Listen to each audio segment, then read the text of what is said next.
বৃষ্টির দিন অনেকের জন্যই সুখের, কিন্তু বেশিরভাগ মানুষের জন্যই দুঃখের।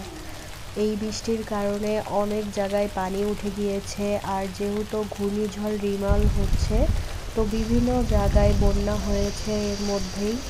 তো যাই হোক, আমরা যেহেতু ঘরে সেফ জায়গায় আছি, আল্লাহর কাছে কোটি কোটি শুকরিয়া আদায় করব। আর যারা অনেক কষ্টে আছে তাদের জন্য দোয়া ছাড়া আসলে কিছুই করার নেই। দোয়া করব জানি আল্লাহ খুব তাড়াতাড়ি তাদের বিপদমুক্ত করে।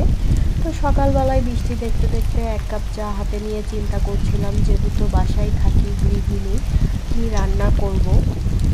তো ভাবলাম যেহেতু বাসায় অল্প গরুর মাংস ছিল, সাথে খিচুড়ি রেডি করে ফেলি। মিক্স ভুনা খিচুড়ি রান্না করেছিলাম আলহামদুলিল্লাহ।